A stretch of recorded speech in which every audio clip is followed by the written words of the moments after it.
પિયર પિયર તો હું જઉં, બહુ જ જઉં પિયર તો. હા, મમ્મી છે ને ઘરમાં? હા હા, પણ જો એ જાય બહાર તો બધું શરૂ થઈ જાય. એમના વગર તો ઘરમાં ગમે જ નહીં. હા હા, એમના વગર ના ગમે ઘરમાં. હું તો જઉં. મમ્મી, ચોળીમાં ઢોકળી બનાવવાની છે? હા. એક વાત કહું, એ તો તમે જ બનાવજો. હું બનાવું તો નહીં સારી બનતી. તમે બનાવો ને તો બધા મસ્ત ખાય છે. બધાને બહુ ભાવે તમારા હાથની, તો તમે જ બનાવજો. સારું, તું કે છે તો હું બનાવીશ. બહુ સરસ બને તમારી. સારું તો હું. મમ્મી, આ ઘી તમે મને કાઢી આપો ને, હું કાઢું ને તમારાથી વધારે નીકળી જાય છે અને ઢોળાઈ બી જાય. તમે કાઢી આપો ને, લો ને. હા, લાય હું કાઢી આપું, બીજું શું. શીખવાનું બધું ધીરે ધીરે.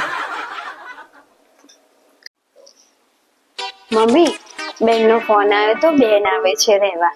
અચ્છા. તો હું શું કહેતી હતી કે એમને છે ને તમે જ ખવડાવજો, જમવાનું બનાવજો બધું એમની માટે, કેમ કે એને છે ને જમવાનું બહુ યાદ આવતું હશે ત્યાં સાસરીમાં તમારા હાથનું. તો તમે જ બનાવજો અને હારું હારું બધું એમને ખવડાવજો. એ તો બહુ મિસ કરતા હશે તમારા હાથનું. એમ છોકરીઓને એવું જ હોય કે મમ્મીના હાથનું ખાવાનું, મમ્મીના હાથનું પેલું, મમ્મીના હાથનું પેલું.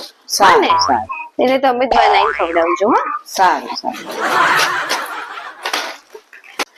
શું કરો મમ્મી? હા, ગવારનું શાક સમારું છું.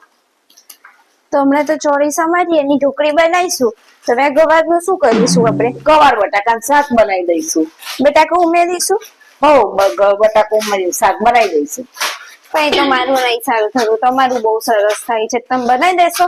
કઈ વાંધો નહીં, હું બનાવી દઈશ. તમારું બહુ મસ્ત થાય છે ગવાર બટેકાનું. હા, કઈ વાંધો નહીં, હું બનાવી દઈશ. અલ્પણને તો બહુ ભાવે તમારા હાથનું, મારું નથી ભાવતું એમને.